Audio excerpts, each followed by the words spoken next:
Beyond Time, bab 686-687.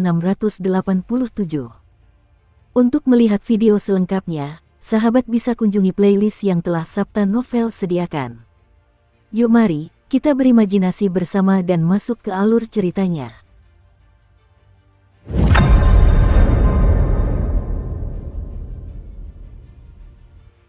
Saat dewa itu tiba, semua orang terguncang. Mata Su King berbinar. Sang kapten menyipitkan matanya dengan ekspresi serius. Para kultivator dari Moon Rebel merasa takut, tetapi Red Moon tidak seantusias yang dibayangkan. Saat darah di kulit Fana yang robek menyebar, kultivasi dan darah semua kultivator bulan merah menunjukkan tanda-tanda kehilangan kendali. Sepertinya itulah asal-muasalnya, dengan maksud untuk mengambil semuanya dari mereka. Saat semua orang merasakan kegelisahan, pewaris dan orang-orang lain yang telah mundur dengan cepat berpencar, masing-masing menunjukkan ekspresi serius dan penuh energi. Mereka membentuk pelangi yang saling berjalin, menciptakan formasi bintang berujung 5. Cahaya yang terpancar dari mereka tercetak di kehampaan, meninggalkan jejak pentagram. Setelah itu, posisi kelima individu tersebut berubah, berdiri di sudut-sudut pentagram, membentuk formasi segi 4. Sang pewaris berada di sebelah kiri, putri ke-8 di sebelah kanan, putri ke-9 di depan, dan putri ke-5 di belakang. Adapun Putri Mingmei, dia berdiri di tengah dengan tatapan penuh niat membunuh saat berbicara. Ritual kenaikannya tidak sepenuhnya berhasil. Ritual itu secara paksa diinterupsi sehingga api ilahinya tidak sepenuhnya menyala. Dirinya saat ini tampak memiliki aura dewa, tetapi pada saat yang sama, ini juga saat dia berada dalam kondisi paling rentan. Dia menekan reaksi negatif karena gagal dalam ritual tersebut. Begitu dia memadamkannya dan menyalakan kembali api ilahi, kita tidak akan mampu melawan. Oleh karena itu, inilah satu-satunya kesempatan kita sekarang. Aku akan menggunakan ilmu terlarang dan memanfaatkan waktu sebagai sumber untuk membuka kunci Dao Surgawi. Aku akan menggunakan masa lalu untuk membunuhnya, menyebabkan auranya menjadi kacau. Dia harus menanggung akibat dari ritual yang gagal dan akan binasa dengan sendirinya. Hampir seketika setelah Putri Mingmei berbicara, sosok yang mengenakan wujud manusia Dewi Merah berjalan mendekat. Darah di bawah kakinya bagaikan laut yang meluap, menimbulkan gelombang yang menyebar ke tanah dan danau, mewarnai dunia kembali menjadi merah. Bau darah begitu menyengat hingga memenuhi udara. Orang yang keluar dari lampu merah itu bertubuh tinggi menjulang. Setiap langkah yang diambilnya, terdengar suara langkah kaki yang berat dan menggema. Suara ini menyebabkan langit bergetar dan tanah bergemuruh, memengaruhi pikiran semua kultivator. Entah itu kultivator bulan merah atau kultivator pemberontak bulan, wajah mereka pucat pasi ketika mendengar langkah kaki itu. Langkah kaki itu seolah menggantikan detak jantung mereka. Selangkah demi selangkah, seolah-olah dia menginjak hati mereka. Semua orang secara naluriah mundur. Pada saat yang sama, rasa dingin yang berasal dari jiwa mereka menyebar ke seluruh tubuh mereka. Dalam keadaan gemetaran itu, hampir tak seorang pun mampu mengendalikan keinginan untuk menyembahnya. Itulah penindasan dari tingkat kehidupan. Itu adalah rasa takut yang lemah terhadap yang kuat. Di bawah tatapan yang tak terhitung jumlahnya, sosok yang keluar dari kulit Fana yang terkoyak itu menjadi semakin jelas, perlahan memasuki dunia. Sosok itu setinggi 100 kaki, seluruhnya berwarna merah tua, seolah-olah dia tidak memiliki kulit. Meskipun tubuhnya hancur berantakan, orang dapat melihat bahwa ada banyak wajah di tubuhnya. Setiap wajah berbeda, dan totalnya ada 13 orang. Mereka adalah 13 anak raja lainnya selain anak keempat. Sang pewaris tahta, Mingmei, putri ke-5, putri ke-8 tua, dan putri ke-9 tua semuanya ada di antara mereka. Adegan ini sungguh aneh dan tak tertandingi. Adapun penampilan sosok itu, sangat mengerikan, dengan beberapa bintik emas tidak beraturan di antara dagingnya, padat dan jelek.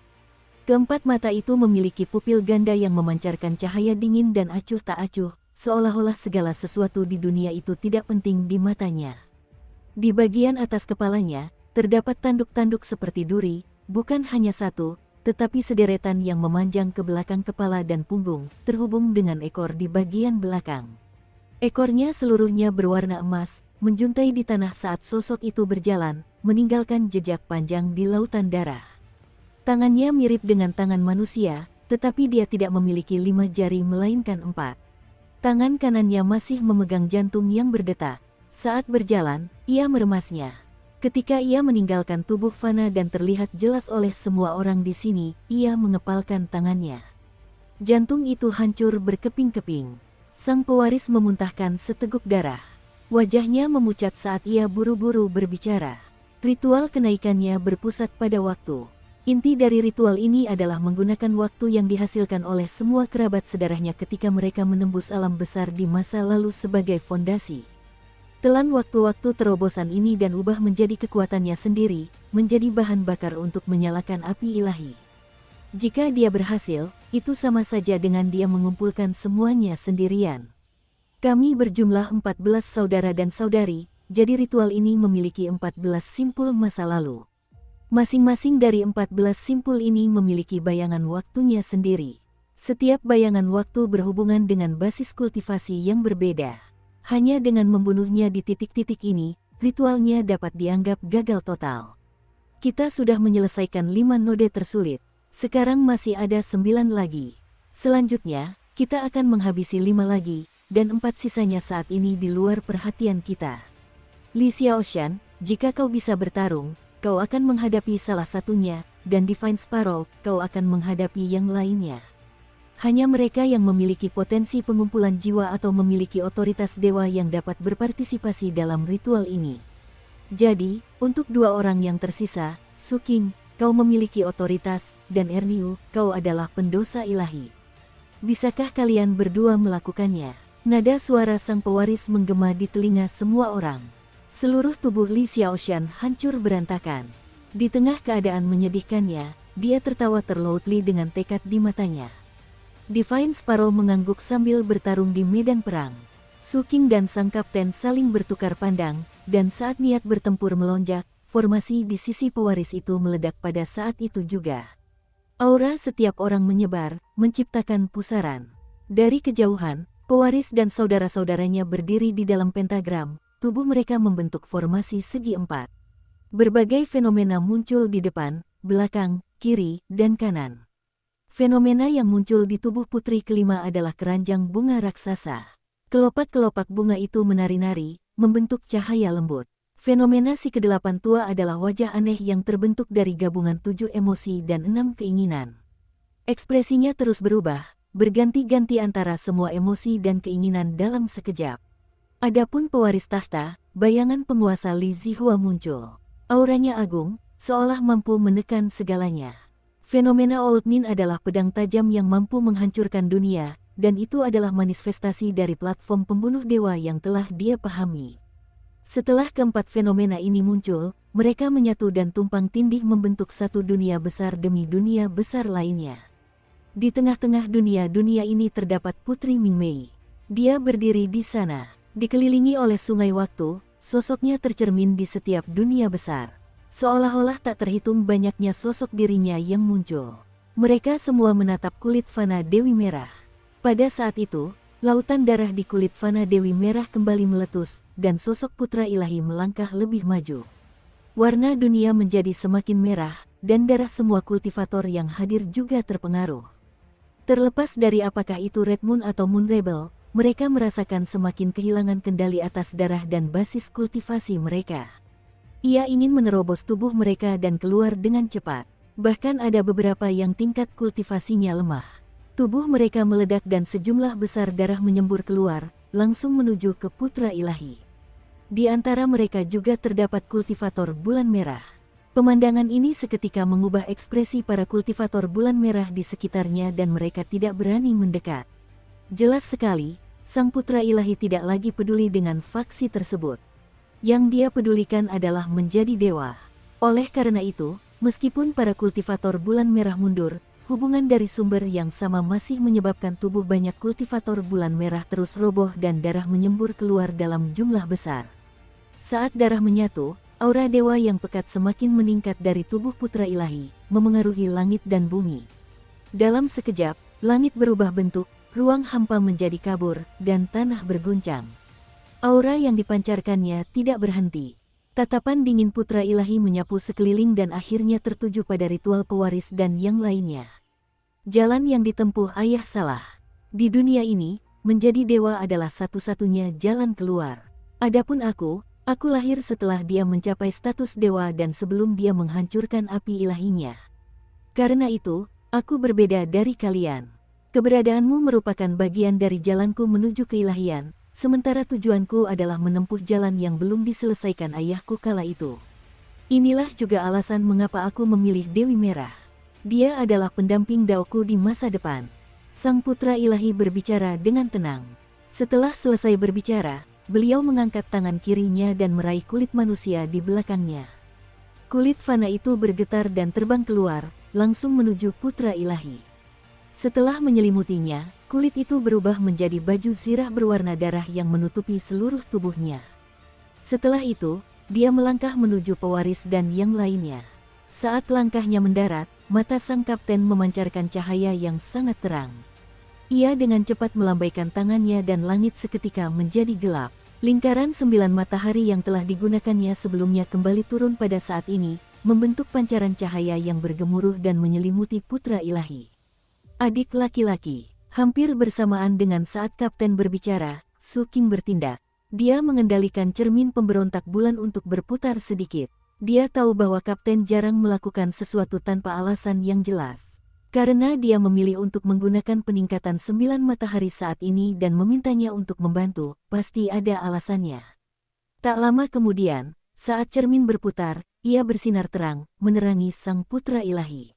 Dalam sekejap, cermin pemberontak bulan bergetar dan 9 cincin matahari berputar dengan cepat. Namun, putra ilahi mengabaikan semua itu. Baginya, Su King dan yang lainnya hanyalah semut. Saat ini, di medan perang, hanya pewaris dan yang lainnya yang layak mendapat perhatiannya. Oleh karena itu, langkah kakinya sama sekali tidak berhenti.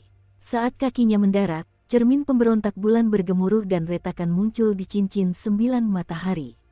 Pada saat itu, dalam ritual yang dibentuk oleh pewaris tahta dan 3 orang lainnya, Putri Mingmei, yang gambarnya ada di berbagai dunia besar, secara bersamaan memejamkan matanya. Saat matanya terpejam, suaranya bergema dari kehampaan, masa lalu, dan segala arah. Elemen bumi, mengubur pikiran, menyembunyikan dao, menenangkan negeri waktu. Elemen kayu, memelihara masa kini, melindungi masa lalu, menstabilkan gerbang tahun. Elemen air, mengalir sepanjang tahun, menggenggam jalan hidup dan mati. Api elemen, membakar kenangan, mendobrak kunci dao surgawi. Dukung terus channel YouTube Sabta Novel. Dan aku, yang mewakili logam, mengubur, memelihara, mengalir, membakar, menenangkan, menstabilkan, menggenggam, menghancurkan. Setelah Putri Mingmei mengucapkan mantra, alam semesta berbalik. Langit menjadi gelap dan semuanya menjadi buram. Sebuah sungai pelangi yang bergelombang muncul dari kehampaan, mengalir melawan arus, menenggelamkan segalanya.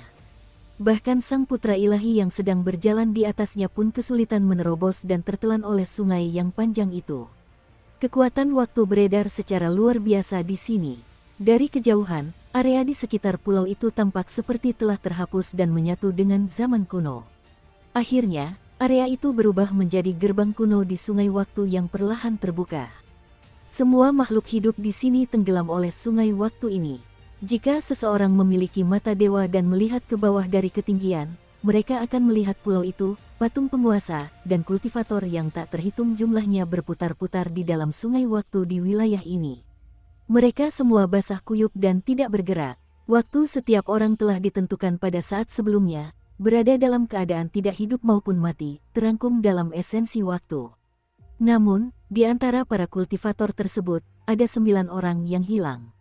Sang pewaris dan keempat saudara kandungnya yang lain tidak ada di sekitar. Li Xiaoshan, Divine Sparrow, Chen Erniu, dan Su King juga tidak terlihat. Begitu gerbang waktu terbuka, mereka dikirim ke berbagai titik di masa lalu putra ilahi bulan merah oleh seni terlarang Putri Mingmei, tersebar di berbagai titik waktu. Untuk memastikan mereka dapat menghancurkan semua node, waktu pengiriman setiap orang diatur sesuai dengan tingkat kultivasi mereka. Misalnya, waktu pengiriman kapten adalah ketika putra ilahi menembus ke alam inti emas dan memasuki alam jiwa baru lahir. Adapun Li Xiaoshan, itu adalah saat putra ilahi menembus gudang roh dan melangkah ke ketiadaan. Adapun Divine Sparrow, itu adalah saat sang putra ilahi menembus alam utama dan melangkah ke alam akumulasi jiwa. Hal yang sama juga terjadi pada Su King. Titik di mana dia ditempatkan adalah saat putra ilahi menembus alam jiwa awal dan melangkah ke gudang roh.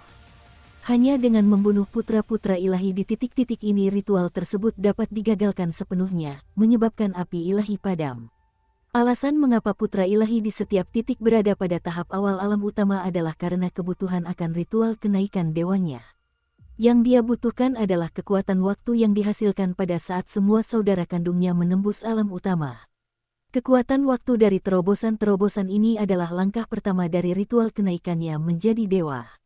Langkah kedua adalah terobosan berkelanjutan dari lemah menjadi kuat setelah ia menggabungkan waktu-waktu ini. Seperti bola salju yang menggelinding menuruni bukit, auranya akan meledak dari kondensasi Qi, mengumpulkan momentum yang tak terkalahkan. Pada saat-saat terakhir, kekuatan dari saudara-saudaranya akan berkumpul di saat-saat terobosannya, menggantikan langkah terakhir dari ritual keilahian. Dia kemudian bisa menjadi dewa. Metode ini berbeda dari ritual kenaikan Dewa Dewi Merah, tetapi sama mendalamnya dan tidak ada orang biasa yang mampu melakukannya. Namun, sungguh disayangkan bahwa kemunculan pewaris dan yang lainnya mengganggu ritual pengangkatan menjadi dewa yang seharusnya tak terhindarkan. Pada saat itu, dunia bergemuruh dan sungai yang panjang itu meluap. Di dalam gelombang, terlihat pemandangan zaman kuno, dengan sosok pewaris dan yang lainnya, serta sang kapten. Dalam salah satu gelombang tersebut, Su King, yang menghilang dari sungai panjang itu, terungkap. Begitu muncul, dia langsung mengerahkan seluruh basis kultivasinya. Dia waspada, dan matanya berbinar tajam saat menatap ke segala arah. Ini adalah dunia yang asing. Langit cerah tanpa awan. Langit biru itu seperti satin, memberikan perasaan menyegarkan. Angin yang berhembus membawa aroma manis rumput dan pepohonan, dan terasa ringan. Saat menyentuh tubuh, angin itu terasa lembut, seolah bisa meresap ke dalam hati. Bumi itu tertutup oleh tanaman hijau yang rimbun, dengan vegetasi yang melimpah dan energi spiritual yang kaya yang meresap di sekitarnya. Di kejauhan, awan kabut energi spiritual menyelimuti beberapa area, menciptakan pemandangan yang mengingatkan pada negeri abadi. Banyak makhluk spiritual berlarian di pegunungan, sementara burung-burung surgawi melayang di langit, menghasilkan kicauan yang merdu. Itu seperti melodi alam. Di daratan juga terdapat sungai yang panjang. Sungai itu jernih dan ikannya gemuk. Seluruh dunia seperti kebun buah persik. Itu adalah tempat yang belum pernah dilihat Su King sebelumnya dalam hidupnya. Dunia tempat dia berada dipenuhi dengan zat-zat anomali dan para dewa bersemayam di sana. Energi spiritual bercampur seperti racun dan semua makhluk hidup menderita. Tempat ini benar-benar berbeda. Su King mengangkat kepalanya dan memandang ke langit. Wajah Tuhan yang terfragmentasi. Di langit, raksasa yang ada abadi dalam ingatannya ternyata tidak ada di dunia ini. Wajah dewa yang terfragmentasi itu belum tiba. Saat ini, benua Wanggu belum mengalami malapetaka. Alam mistik penguasa kuno masih menguasai dunia, dan umat manusia adalah ras tertinggi. Su King bergumam sambil berjalan maju. Dia ingin menemukan putra ilahi yang telah mencapai terobosan di sekitar situ. Saat ia maju, burung-burung surgawi berterbangan melewatinya, lalu kembali dan berputar-putar di sekitar Su King, mengungkapkan rasa keintiman. Hal yang sama juga terjadi pada binatang-binatang roh di darat. Setelah melihat Su King, mereka mengeluarkan tangisan lembut, seolah-olah sedang menyembahnya. Yang mereka sembah adalah umat manusia. Hati Su King tergerak melihat pemandangan ini. Dia teringat akan status rendah umat manusia di luar sana. Saat itu, semuanya berbeda. Pegunungan hijau dan sungai-sungai di sini, binatang-binatang spiritual dan burung-burung surgawi, semuanya memancarkan ketenangan. Su King melihat ke segala arah.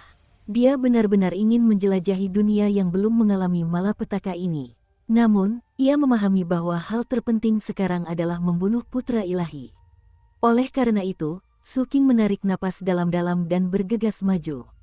Tanpa bola besi yang terpasang di tubuhnya, kecepatan Su King menjadi sangat mencengangkan. Ia meninggalkan bayangan di belakangnya saat menghilang dari tempat itu. Dia menyebarkan kesadaran ilahinya dan mencari dengan segenap kekuatannya. Bayangan itu pun menyebar dan ikut mencari. Setelah sekitar 15 menit, Suking, yang telah berubah menjadi pelangi di langit, berhenti dan tiba-tiba menoleh ke arah timur. Di sana, terjadi fluktuasi energi dari repositori roh dari tempat pandangannya tertuju. Suking segera menuju langsung ke timur. Tak lama kemudian, ia menempuh jarak 500 km dan sebuah lembah besar terbentang di hadapannya. Cekungan itu meliputi radius 50 km, seolah-olah pernah dihantam oleh batu besar dari langit dan memiliki tanda-tanda vertikal di sekelilingnya. Di tengah cekungan itu terdapat badak hitam raksasa. Badak ini sangat besar dan memiliki aura untuk melahap gunung dan sungai. Seluruh tubuhnya memancarkan fluktuasi yang mengerikan dan saat ini ia sedang meraung ke langit. Suaranya begitu memekakkan telinga sehingga menimbulkan riak di udara. Ada juga cahaya keberuntungan yang turun dari langit, menyelimuti seluruh tubuh badak dan memberinya perisai. Orang bisa samar-samar melihat tempat penyimpanan rahasia di dalam tubuh badak. Begitu Suking tiba, badak itu langsung merasakan kehadirannya. Badak itu tiba-tiba menoleh dan dua gumpalan kabut menyembur keluar dari hidungnya sambil menatap dengan dingin. Sosok Suking berhenti sejenak dan pandangannya bertemu dengan pandangan badak itu. Di matanya, badak ini hanyalah ilusi. Di kedalaman badak itu duduk seorang pemuda berjubah hitam. Ia memiliki penampilan yang tampan dan ekspresi yang dingin. Seluruh tubuhnya memancarkan aura bahaya dan sungai waktu mengelilinginya. Sungai panjang itu bukan miliknya, melainkan milik seni terlarang Putri Mingmei. Semut, pemuda berjubah hitam itu berbicara dengan tenang. Kemudian dia mengangkat tangan kanannya dan menunjuk ke arah Suking. Di bawah jari ini, badak hitam di luar tubuhnya kembali meraung. Tubuhnya membengkak dan tumbuh semakin besar. Akhirnya, benda itu mencapai ketinggian 100.000 kaki dan terpisah dari tubuh pemuda itu. Kemudian, benda itu melesat ke arah Suking seperti meteor hitam. Saat bergerak maju, dunia bergetar. Gelombang aura mengerikan menyembur dari tubuh badak itu. Auranya seperti pelangi, seolah-olah memiliki kekuatan untuk menghancurkan segalanya. Itu adalah seni kultivasi tingkat kaisar. Kekuatan dan daya gempurnya melampaui semua yang pernah dilihat Suking sebelumnya. Mata Suking berbinar. Dia baru saja menembus alam jiwa awal dan memasuki repositori roh. Jika dia menghadapi kultivator repositori roh lainnya, dia akan percaya diri. Namun, orang di depannya ini adalah putra penguasa. Meskipun kultivasi pihak lawan sama dengan miliknya, Suking sama sekali tidak lengah. Sebaliknya, ia menunjukkan semangat bertarung yang kuat di matanya, tanpa niat untuk mundur. Dia ingin mengetahui sejauh mana fondasi yang telah dibangunnya melalui kultivasinya dibandingkan dengan lawannya, untuk menentukan siapa yang lebih kuat dan siapa yang lebih lemah. Pada saat itu, niat bertempur di hatinya meledak. Suking mengangkat tangan kanannya dan melakukan serangkaian segel tangan. Seketika itu juga, totem gagak emas di tubuhnya menyala, dan gagak emas muncul dari tubuh Suking. 1000 ekor terbentang ke segala arah, tubuh hitam itu memancarkan kekuatan yang menakjubkan, dan api langsung menyala, menyebar menjadi lautan api. Ia meraung ganas ke arah badak yang sedang menyerang. Lautan api itu langsung menyentuh badak tersebut. Lautan api bergemuruh dan bergulir ke segala arah. Aura badak hitam itu menakjubkan dan benar-benar menembus segalanya, menghantam gagak emas. Namun, yang menantinya adalah 1000 ekor yang membentuk bilah. Itu adalah gagak emas yang menyerap dengan metode pemurnian segala sesuatu. Dalam sekejap, seluruh tubuh badak hitam itu bergetar. Putra keempat penguasa, yang sedang duduk bersila di baskom, sedikit mengerutkan kening dan mendengus dingin. Bulan melolong. Begitu selesai berbicara, seluruh tubuh badak hitam itu memancarkan cahaya hitam pekat yang berubah menjadi lubang hitam di sekitarnya. Ia meraung ke langit dan mengusir gagak emas. Langit bergetar dan sebuah bulan putih benar-benar terbentuk di angkasa. Bulan itu terhubung dengan hal yang tidak diketahui dan tampaknya memiliki kekuatan untuk menghancurkan segalanya. Gagak emas tidak punya pilihan selain mundur. Inilah sumber dari jurus kultivasi tingkat kaisar milik putra keempat penguasa, yaitu jurus bulan melolong badak surgawi. Secara umum, jarang sekali seseorang mampu menampilkan seni kultivasi tingkat kaisar hingga sejauh ini, terutama karena ranahnya saat ini hanya berada di tingkat penyimpanan roh. Namun, Suking tetap tenang. Dia melakukan serangkaian segel tangan dan menunjuk. Seketika itu juga, Seluruh tubuh gagak emas yang mundur itu layu dan daging serta darahnya lenyap, memperlihatkan sebuah tombak hitam. Begitu tombak ini muncul, warna dunia berubah. Guntur bergemuruh bergema di area ini seperti raungan dao surgawi, seolah-olah tidak akan membiarkan tombak ini turun ke dunia. Namun, benda itu tetap turun. Su King pun memahami asal-usul seni kultivasi tingkat kaisar. Ekspresi putra keempat penguasa itu seketika berubah muram. Tombak hitam itu langsung menghantam badak dengan kekuatan yang mampu menghancurkan dunia. Meskipun bulan putih turun untuk menghalangnya, itu tetap sia-sia. Pada saat berikutnya, dengan dentuman yang memekakkan telinga dan saat dampak berbentuk cincin menyebar dengan dahsyat, bulan putih hancur berkeping-keping. Tombak itu menembus segalanya dan tanpa ampun menusuk tubuh badak surgawi. Benda itu mendarat di antara alisnya dan menembus seluruh tubuhnya, lalu jatuh ke tanah. Badak surgawi meraung dan tanah bergemuruh. Niat bertempur di mata Su King sangat tinggi saat ia melangkah menuju putra keempat penguasa.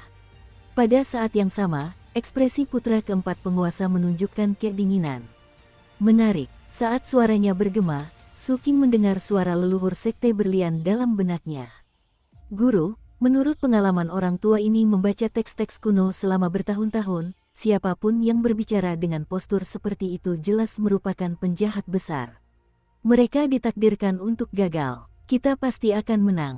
Semoga sukses, Guru. Sang leluhur merasa tak berdaya. Ia merasa bahwa jika ia tidak menunjukkan keberadaannya, ia akan segera menjadi umpan meriam, jadi ia memutar otaknya dan menekankan pentingnya dirinya. Su King tidak mempedulikannya.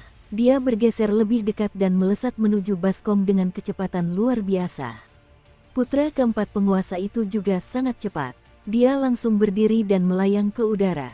Setelah menghindari Su King, tangan kanannya menekan ke langit, seolah-olah dia sedang meraih sesuatu dan dengan kejam menariknya ke bawah. Seketika itu, sebuah celah terbuka di langit dan kabut hitam tak berujung merembes keluar. Di tengah kabut itu terdapat sebuah gendang hitam yang berbunyi gemerincing.